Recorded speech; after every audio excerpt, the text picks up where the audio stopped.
Alam mga gala, ayan dito tayo sa ano, sa Imus ito oh, yung dugtong ng Calax. Oh, dinidevelop yung mga sakahan. Ang daming sayang ito. Itong karugtong ng Calax ito. Hanggang Kawit, Cavite ang daanan niya. Umikot ng ano ng Laguna Silang, General Trias. Tapos Imus. Yung Cavite City na ito.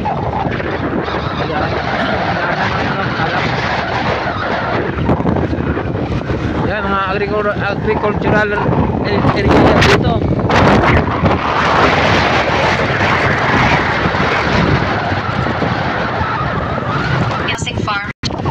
Grabe ang dinidevelop nila na ano, nawala na sa agrikultura natin.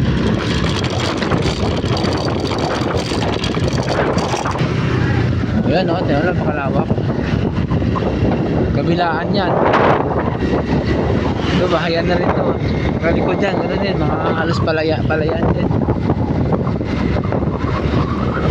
Pagdating dyan, bagong daanan dyan.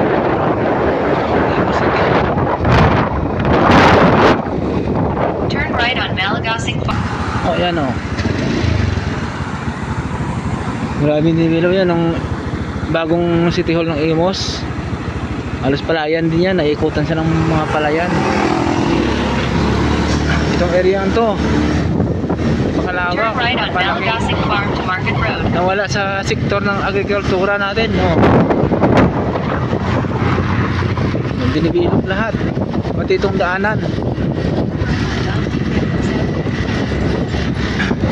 Hektar yan nawala sa in 1.8 kilometers. Turn left on Dalan. Halos lahat dun yung sa General Trias, Imus, Kawit. Grabe yung lawak ng ano, ang lawak ang nawala.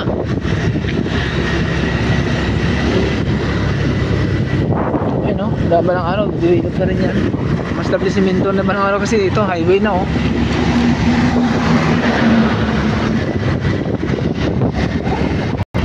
Mga pasimple ng mga negosyante, binili ng mura ang lupain, tapos ngayon milyon-milyon ng halaga.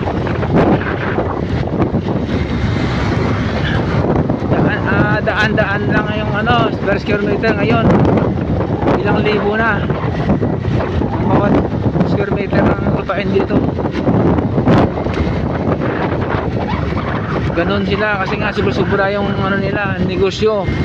Yung negosyo nga dapat ng gobyerno na para sa tao, ninegosyo na ng ano ng mga mayayaman. Na dapat gobyerno ang mag-control noon. Kaya sobra silang ano, laman. Kaya ngayon hindi ang gobyerno ang gumagawa niya ng Calax na yung Calax ng Slicks, kundi yung mga malaking mayayaman na oligarko. Sila ngayon may control, pati paggawa ng mga kalsada sila ang gumagawa, hindi ang gobyerno. Pinagkakitaan pa rin nila, tulad ng sa tollgate, doon sila bumabawi ng kita. Ganon sila katindi, ganon tayo nilaro. Kaya may isang bayani dyan na bayani ng mga mayayaman. Huwag kayo maniwala na bayani yun. Ayan o, ito mo, nidevelop nila yung mga yung Calax, yung karugtong o.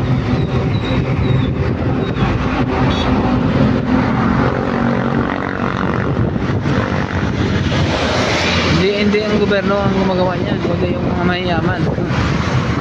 Alam nyo na yan kung sino yan, proyekto.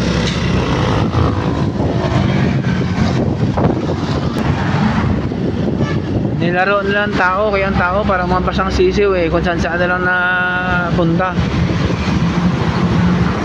Kanya-kanya, nagkanya-kanya ang bawat tao, bawat Pilipino. Doon na nag-usong pag-abroad, watak-watak ng mga Pilipino. Nagsapalaran naman sa ibang bansa, gawa ng ginawa, nilaro nila itong na dapat yung gobyerno ang kumukontrol, yung samahan ng mga mayayaman. Yan ang nagka-interest ng lahat ng lahat ng napagkakaitaan dito, tulad ng bigas. Ang dami dyan, mga illegal, mga gulay illegal, sa custom tambak-tambak yung mga ano doon, mga illegal na pinapapasok ng mga mayayaman kasi ininegosyo nila sa tao na hindi dumadaan ng tamang tax. Ganon sila maglaro. Yun yung taong bayan, mga Pilipino ang nagsasakripisyo. Pinagagawa ng iba nito. Ibang politiko nandyan lang magbantay ng kanilang mga negosyo, at para mabantayan yung ng gobyerno, yung takbo. Pag hindi na nagustuhan at maepektuhan ng kanilang negosyo, kukontrahin nila kasi nga malaking mawawala sa kanilang negosyo, sa kita nila. Ganon siya kahaman In 300 meters, na dapat pangtulong na sa taong bayan. Hindi, ininegosyo pa nila sa tao. Kaya nagkakagulo mga Pilipino eh. Ang number 1 salarin dyan ito, kung napansin nyo, simple lang mga yan, tahimik itong mga mayayaman na mga oligarch to, pero sila ang number 1 na punot dulo. Ang problema sa bansa sila.